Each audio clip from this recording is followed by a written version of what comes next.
여러분, 지금 전 세계적으로 이 코로나 팬데믹에 대한 대안과 이 재발을 막기 위해서 이렇게 학자들뿐만 아니라 많은 사람들이 또 의료진들과 이 많은 사람들이 노력을 하고 있는데요. 우리만큼은 영적인 관점에서 바라볼 수 있어야 된다는 것입니다. 인간의 죄가 에덴 동산의 축복을 깨뜨린 것처럼 우리는 이 나타나는 현상만 보지 마시고 근본적인 문제, 보이지 않는 영적인 문제를 볼 수 있어야만이 이 코로나의 재앙을 끝낼 수 있다는 사실을 잊지 말아야 될 것입니다. 그러므로 오늘 우리 믿음의 사람들의 그 사명이 그 어느 때보다도 중요하다고 생각합니다. 이러한 코로나 시대 속에서 과연 교회는 무엇이냐, 교회가 어떤 사명을 감당해야 될 것이냐, 대단히 중요한 문제입니다. 오늘 우리 교회가 이 코로나 시대 속에서 어떻게 이 복음의 사명을 감당해야 될 것인가, 어떻게 이 세상을 구원하고 변화시킬 것인가, 우리가 이 사도행전 여행을 통해서 우리는 이 답을 찾아야 되는 것입니다. 그러므로 사랑하는 성도 여러분, 오늘 우리 크리스찬들은 이 시대적 사명을 갖고 있기 때문에 우리가 역사적 사명을 가지고 기도해야 되는 것입니다. 오늘 우리만이 아니라 우리 교회, 아니 한국 교회가 이 땅에 다시는 이런 재앙이 일어나지 않도록 우리가 영적인 최후의 보루가 될 수 있는 우리 성도님들, 우리 교회가 될 수 있기를 주님의 이름으로 축복합니다. 지난주 리뷰하는데요. 사도행전 23장입니다. 기억나시죠? 바울을 죽이기 위해서 먹지도 않고 마시지도 않겠다 하고 결심한 이 40여 명의 유대인 암살단, 자, 이들이 대제사장과 함께 바울을 죽이기 위해서 음모를 꾸몄습니다. 대제사장이 이 로마군 요새 안에 있는 바울을 끌어내기 위해서 천부장에게 다시 사내들인 공회를 핑계로 이렇게 바울을 나오게 하면 이때 이제 암살단원들이 그 길에 중간에 딱 매복해 있다가 바울을 암살하겠다는 그런 계획이었습니다. 자, 이 음모가 이제 바울의 조카에 의해서 알려지게 되니까 천부장이 밤중에 로마군 470명을 동원해서 바울을 가이사랴에 있는 총독 벨리스에게로 이송을 시킵니다. 자, 여기에 내려오는 전설이 하나 있는데요. 바울을 죽이기 전에는 먹지도 마시지도 않겠다던 이 맹세한 40명의 암살단원들이 굶어 죽었다라는 전설이 전설 따라 삼천리로 지금까지 내려오고 있습니다. 믿거나 말거나. 오늘은 사도행전 24장에 이 바울의 암살을 실패한 그 이후의 이야기입니다. 우리 사도행전 24장 1절을 다시 한번 보겠습니다. 닷새 후에 대제사장 아나니아가 어떤 장로들과 한 변호사 더둘로와 함께 내려와서 총독 앞에서 바울을 고발하니라. 바울이 가이사랴로 이송된 지 5일째 된 때 대제사장 아나니아가 바울을 죽이는 것을 포기한 것이 아니라 다시 바울을 죽이기 위해서 이번에는 고소인단을 이끌고 총독 벨리스가 있는 가이사랴 법정까지 직접 찾아왔다는 것입니다. 대략 100km가 되는 거리를 걸어서 온 것입니다. 자, 이때 누구와 함께 왔냐면 자기들이 고용한 더둘로라는 변호사를 데리고 왔는데요. 자, 우리는 변호사라고 하니까 피고인을 바울을 변호하는 변호사라고 생각하실 수가 있겠는데 그것이 아니고요. 원고 측 변호인으로 왔다는 것입니다. 자, 이 더둘로라는 법조인을 데리고 온 이유가 뭐냐면요. 그동안에는 이 사내들인 공회에는 종교법으로만 사형을 구할 수 있지만 자, 이제 로마 법정에 서지 않습니까? 그러니까 로마 법으로만 처벌할 수 있기 때문에 법 전문가를 모시고 왔다는 것입니다. 이 더둘로라는 사람이 유대인 중에 얼마나 똑똑하고 잘 나가는 그런 법 전문가였겠어요? 그 사람을 골라가지고 지금 바울을 고발하기 위해서 데리고 온 것입니다. 오늘 본문 우리가 2절과 3절을 함께 같이 교독합니다.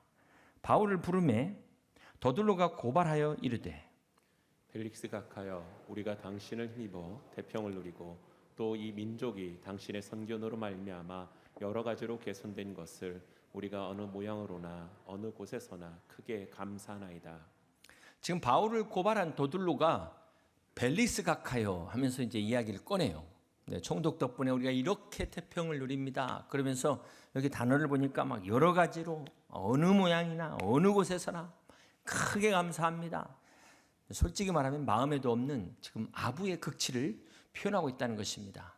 이 벨릭스는 어떤 사람이었냐면은 글라우디오 황제의 아버지 안토니아의 노예였어요. 노예 출신이 총독까지 된 겁니다. 정말 그 입지전적인 인물이 아닐 수가 없죠. 자, 이런 벨릭스가 어떻게 출세를 했냐 보니까 이 완전히 불법과 불의를 자행해서 얼마나 뇌물을 밝혔냐면 기록해 보니까 도둑을 뇌물 받고 도와줄 정도였다라는 이런 사람이었어요. 그리고 이 당시 이제 유대를 식민지로 지배하고 있는 로마의 총독 아닙니까? 그리고 유대 종교 지도자들하고 사이가 좋을래야? 좋을 수가 없는 사이죠. 그런데 오로지 지금 바울 하나 죽이기 위해서 하나 돼가지고 아첨하면서 온갖 미사역으로 아양을 다 떨고 있는 것입니다.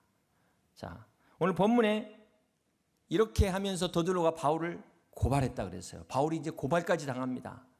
더들로가 바울을 고발한 내용이 세 가지인데 오늘 한번 같이 찾아보시겠습니다. 우리 사도행전 24장 5절을 보면 첫 번째 고발한 내용이 뭘까요? 우리가 보니 이 사람은 전염병 같은 자라. 함께 있습니다. 천하에 흩어진 유대인을 다 소유하게 하는 자요. 첫 번째 고발의 내용이 바울이 전염병 같은 자다라는 것입니다. 지금도 이 코로나 팬데믹으로 인해서 전 세계가 지금 이 혼란에 빠져 있는데요. 이 당시 전염병은 원인도 모르지 않습니까? 대책도 없지 않습니까? 얼마나 무서운 병이겠습니까? 지금도 그런데 이때는 더 말할 것도 없는 거죠. 그런데 이 바울을 전염병에 비유하면서 이렇게 위험한 인물이다. 가는 곳마다 유대인을 소유케 한다 하면서 바울을 고발한 것입니다.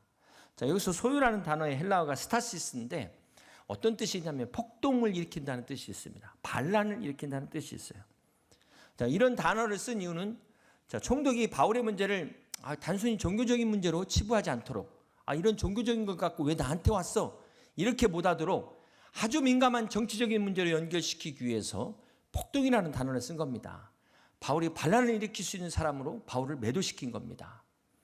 그러지 않아도 지금 벨릭스가 총독으로 있는 기간 동안 적지 않은 크고 작은 이 소요가 있어서 골치 아픈데 만약 이 내용이 사실이라면 결코 그냥 지나칠 수 없는 이런 상황을 이용하고 있다는 것입니다. 자, 두 번째로 더들로가 바울을 고발한 내용이 어떤 내용일까요? 5절의 후반부를 보시면 거기 나사렛 이단의 우두머리라 이렇게 고발을 하고 있습니다. 바울이 나사렛 이단의 우두머리라는 것입니다. 여기 이단이라는 그 헬라어 하이레시스에서 영어 헤르시가 나왔죠. 그러니까 이단이라는 뜻 가운데 당파, 분파라는 뜻도 있습니다. 표준 세번역에 보면은 이 본문을 나사렛 도당으로 이렇게 번역이 되어 있습니다. 바울이 바로 나사렛 예수님의 추종자다. 그 추종자의 우두머리다. 그래서 전염병처럼 가는 곳마다 유대인들의 반란과 폭동을 일으키는 자로 바울을 고발하고 있는 것입니다. 그래서 이 문제는 바울 한 사람의 문제가 아니라 개인의 문제가 아니라는 것이죠. 지금 아주 저 불순한 나사렛 도당들의 집단적인 문제라는 것입니다. 언제든지 저 무리들이 반란을 일으킬 수 있다. 이렇게 지금 총독에게 위협을 주고 있는 거예요. 자, 더들로의 이것이 두 번째 고발 내용이고요. 세 번째 고발 내용은 무엇입니까? 6절에 보니까 그가 또 성전을 더럽게 하려 함으로 아직 한 것이 아니잖아요. 지금 바울이 성전을 더럽게 했다라고 이렇게 지금 매도하는 이유가 바울이 이방인들하고 다니는 것을 보고 이 이방인들과 함께 성전에 들어갈 것이다 라고 이제 추정을 하는 것이죠.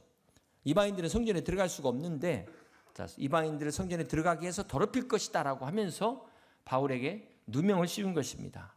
자, 이 또한 총독 벨리스에 관심을 갖게 하기 위해서 그렇게 지금 이야기를 하고 있어요. 성전을 더럽혀가지고 단순히 종교적 문제가 아니라 유대인들의 소요를 일으킨다.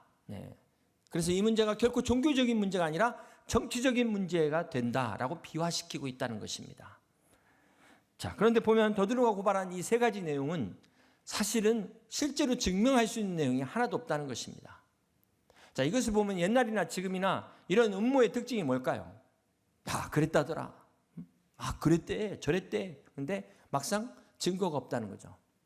오늘 본문에 보니까 8절부터 9절을 같이 한번 보겠습니다. 당신이 친히 그를 신문하시면 우리가 고발하는 이 모든 일을 아실 수 있나이다 하니 유대인들도 이에 참가하여 이 말이 옳다 주장하니라. 자, 여기 어떤 사람들이 또 동원됩니까? 일명 바람 잡는 사람들이 있어요. 올소 부대를, 박수 부대를 동원하고 있어요. 그래서 총독 벨리스로 하여금 이 압박감을 갖도록 지금 이렇게 지금 고소인단을 함께 데리고 왔다는 것입니다. 오늘 본문의 이 더들로라는 사람은 돈 받고 고용된 사람입니다. 이 사람의 목적은 로마 법으로 바울을 죽이기 위해서 지금까지 자기가 열심히 공부한 모든 이 PhD 학위를 다 동원해서 바울 죽이기 위해서 자기의 모든 지식을 다 동원해서 바울을 사형받도록 노력한 사람이에요. 여러분, 오늘 본문의 주인공이 바울이지만 또 다른 주인공 중에 한 사람이 바로 이 더둘로라는 사람입니다. 오늘 본문에 등장하는 이 더둘로라는 변호사. 그런데 이런 사람이 오늘 이 시대에도 존재하고 있다라는 것이 성경이 말씀하고 있다는 거예요. 지금 이 더둘로는 바울을 자기가 고발하면서도 과연 이 내용이 진짜 사실인지 아닌지 아마 관심 자체에도 없었을 것이다. 왜냐하면 이 사람의 목적은 자기가 돈 받은 대로 하는 겁니다. 자기는 이 돈 받은 대로 자기가 사명을 다하기 위해서 어떻게 하면 바울의 사형 온도를 받도록 하는 것이 이 사람의 목적이에요. 그렇기 때문에 이 사람은 지금 이게 사실이냐 아니냐가 관심이 없는 거죠. 마찬가지로 오늘날 교회 안에서도 오직 관심이 자기의 이익에만 있는 거예요. 교회에 어떻게 되든 상관없습니다. 그냥 나만 괜찮으면 되는 거예요. 그냥 나만 좋으면 끝나는 겁니다. 그냥 나만 돈 벌면 되는 거고 나만 은혜 받으면 그게 좋은 거예요. 이 사람이 바로 오늘 이 시대의 더둘로라는 것입니다. 그런가 하면 오늘 본문에 또 다른 주인공이 나오는데 그 사람이 바로 벨릭스 총독입니다. 이 벨릭스는 어떤 사람이었을까요? 우리 22절과 23절을 계속해서 교독합니다. 벨릭스가 이 도에 관한 것을 더 자세히 아는 거로 연기하여 이르되 천부장 루시아가 내려오거든 너희를 처결하리라 하고 백부장에게 명하여 바울을 지키되 자유를 주고 그의 친구들이 그를 돌보아 주는 것을 금하지 말라 하니라. 여기 벨릭스가 이 도에 관한 것을 더 자세히 안다. 이 도가 바로 바울이 전하는 복음입니다. 벨릭스가 이 복음을 자세히 알았다는 거예요. 자, 그런데 믿지는 않았다는 것입니다. 우리가 여기서 알 수 있는 것은 복음을 아는 것과 믿는 것은 다르다. 별개라는 것을 우리가 알 수가 있다는 것이죠. 사랑하는 성도 여러분, 여러분 복음을 알고 계십니까? 아니면 복음을 믿고 계십니까? 오늘날 이 성도들의 문제가 있다면 복음에 대해서 들어서 압니다. 그런데 막상 믿지는 않는다는 거예요. 알기는 너무 잘 아는데 믿지는 않는다. 이것이 오늘날 성도들의 문제라는 겁니다. 교회를 다니기는 다녀요. 그런데 적당한 거리를 유지하고 다니는 거죠. 사실 이 사람들이 처음부터 거리두기 한 사람들이에요. 하나님과도 선을 딱 두고 이 가까이 가기를 싫어합니다. 나는 여기까지만. 나는 주일날 한번 딱 예배드리는 거. 이걸로. 하나님이 가까이 오는 것조차도 싫어해. 하나님이 가까이 오는 것조차도. 혹시나 목회자로 부를까 봐, 선교사로 부를까 봐. 절대 그런 착각하지 마세요. 그런 분 안 부르시니까. 주님을 믿기는 믿는데 교회에다가 한 다리는 세상에다가. 이게 오늘 이 시대 벨릭스라는 것입니다. 사랑하는 성도 여러분, 이 벨릭스는 총독으로서 자기의 책임이 있어요. 지금 바울에 대해서 죄인이라고 죄를 정하든지 아니면 무죄로 선고를 하든지. 그런데 아무런 결정을 내리지 않고 있습니다. 바울의 죄를 인정하자니 보니까 죄가 없는 것 같고 그렇다고 무죄로 석방하지도 않습니다. 자, 왜 그랬을까?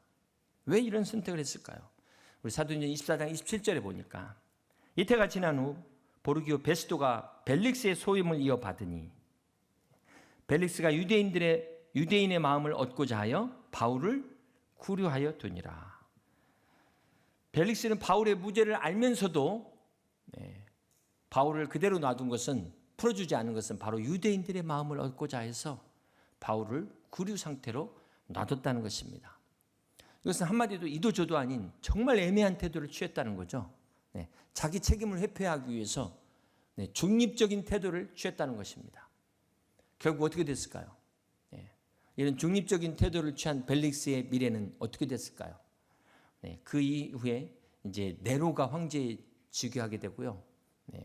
이태 후에 이렇게 자기 소임을 넘겼다는 게 파면됐다는 겁니다. AD 59년에 벨릭스도 파면됩니다. 자신의 정치적 생명이 끝나버렸어요. 오늘 본문에 이 벨릭스에 대해서 우리가 조금만 더 생각해 볼 것은요. 이 바울이 구류되어 있는 동안 2년의 기간 동안 이 벨릭스하고 이야기를 했다. 이야기를 지금 자주 했다고 성경에 나와 있습니다. 그렇다면 무슨 이야기를 했을까요? 둘이. 우리 25절 한번 볼까요? 바울이 의와 절제와 장차오는 심판을 강론하니 벨릭스가 두려워하여 대답하되 지금은 가라.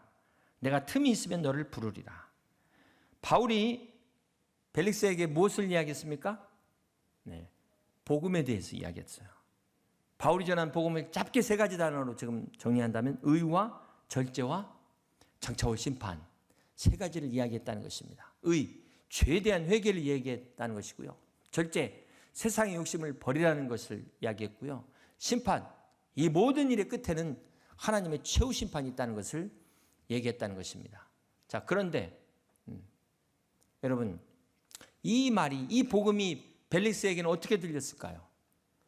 노예 출신으로 평생 불법과 불의와 부도덕으로 성공한 벨릭스에게는 이게 전부 가시같이 찔리는 말이었어요.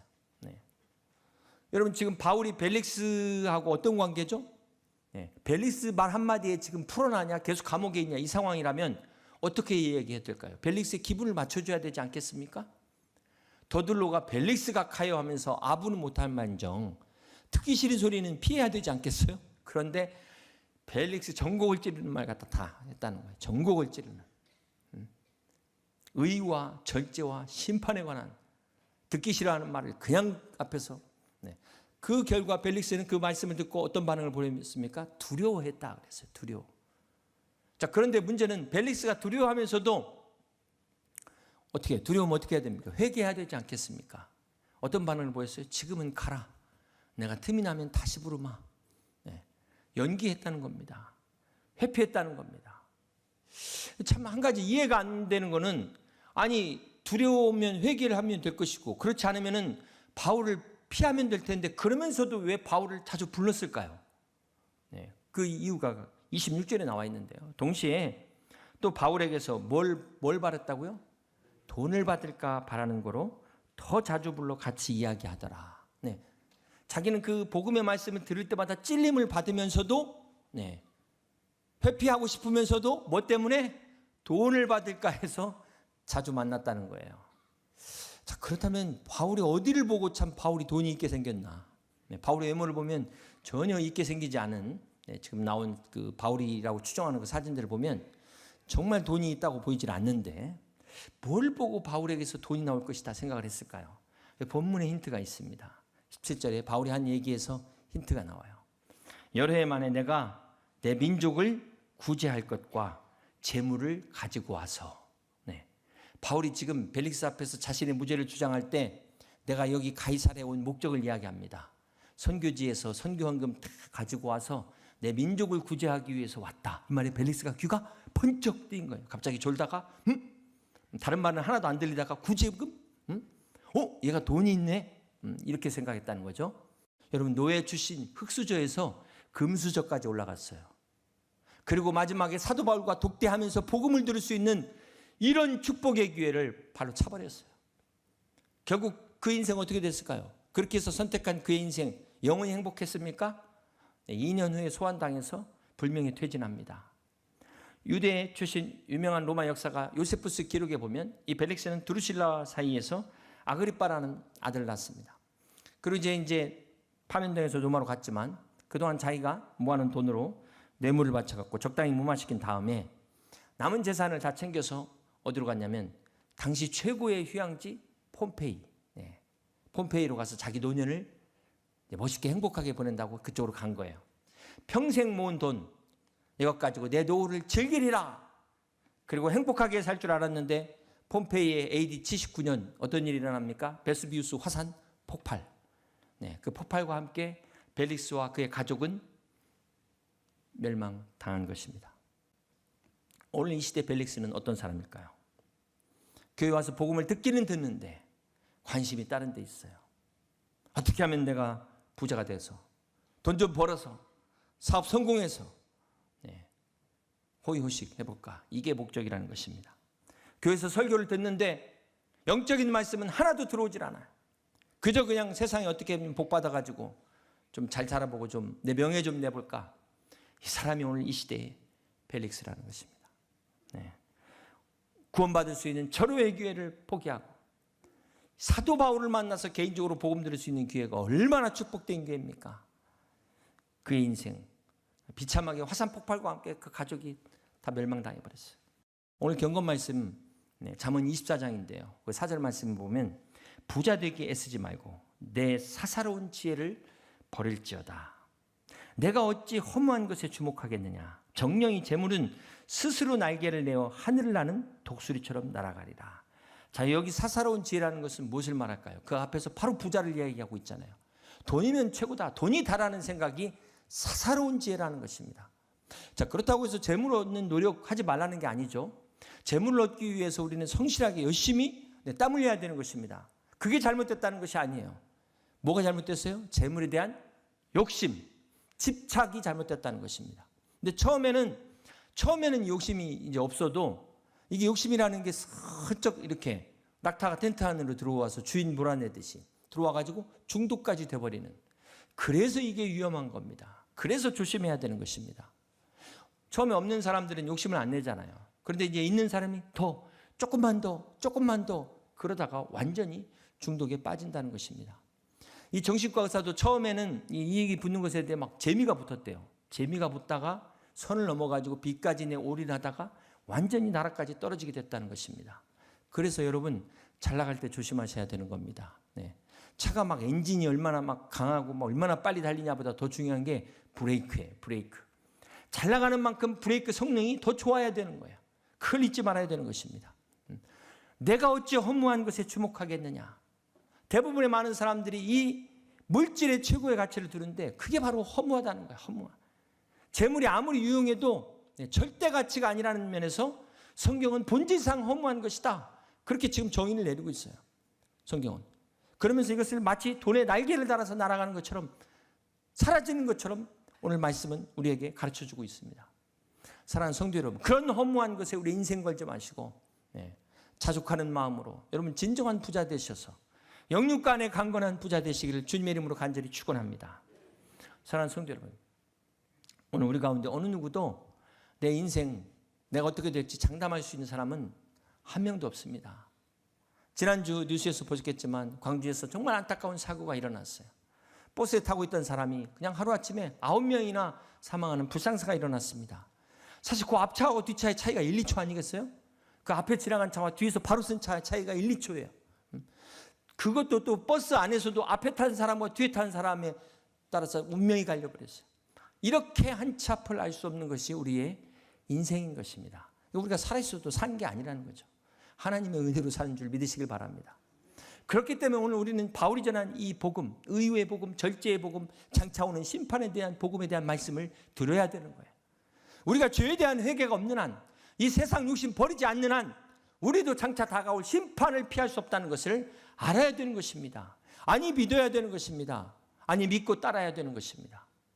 그러므로 사랑하는 성도 여러분, 오늘 이 하나님의 말씀을 들으시길 바랍니다. 그리고 이 말씀을 듣고 절대로 내일로 미루지 마세요. 결단을 내일로 미루지 마세요. 내일은 우리의 시간이 아닙니다. 지금 오늘 나에게 들려지는 오늘 이 시간, 내가 지금 살아있을 때 이 하나님의 말씀으로 받으셔서 복음의 능력을 체험하시기를 주님의 이름으로 축복합니다. 이제 말씀을 정리합니다. 오늘 사도행전 24장은 더들로의 고발을 통해서 그리스도인은 어떤 사람이냐, 그리스도인의 정체성을 역설적으로 이야기하고 있다는 것입니다. 더들로는 지금 바울을 정죄하기 위해서 전염병 같은 자라 이렇게 이야기하고 있지만, 바울이 전한 복음이 얼마나 영향력이 컸으면 이렇게 비유했겠습니까? 한마디로 말해서 복음의 능력을 역설적으로 보여주고 있다는 것입니다. 그렇습니다. 전 세계를 휩쓴 코로나19로 지금 사회 곳곳에 변화가 일어난 것처럼 이 복음이 가는 곳마다 변화가 일어나는 이 복음, 두나미스, 복음의 능력, 여기서 다이너마이트가 나왔잖아요. 사랑하는 성도 여러분, 오늘 더들로가 바울에게 천하를 다 소유케 하는 자다 이렇게 표현한 건데, 바울이 전한 복음이 얼마나 강력했으면, 얼마나 강한 영향력을 끼쳤으면 이렇게 말했겠습니까? 그렇습니다. 복음은 죄의 바이러스로 인해 죽어가는 인간을 구원하는 하나님의 능력입니다. 이 어두운 세상을 변화시키는 살아계신 전능하신 하나님의 능력이라는 사실입니다. 그러므로 우리 그리스도인들은 이 복음의 능력을 가지고 우리 세상을 뒤집는, 세상에 거룩한 영향력을 끼치는 믿음의 사람들이 되어야 될 줄로 믿습니다. 그러기 위해서 먼저 내 안에, 우리 안에 복음의 능력이 가득해야 되는 것입니다. 성령으로 충만해야 될 것입니다. 사도행전에 바울이 전한 복음이나 우리가 믿는 복음이나 동일한 복음이라면 오늘 우리도 이 복음을 통하여 가는 곳마다 거룩한 소요, 가는 곳마다 세상이 뒤집어지고 변화되는 거룩한 영향력이 오늘 여러분을 통해서 나타나시기를 주님의 이름으로 간절히 축원합니다. 우리 여의도 침례교회를 통해서 이 땅에 거룩한 복음의 변화와 능력이 나타나는 주님의 교회가 될 수 있기를, 성령 충만한 성령의 역사가 일어나는 우리 여의도 침례교회가 될 수 있기를 주님의 이름으로 간절히 축원합니다.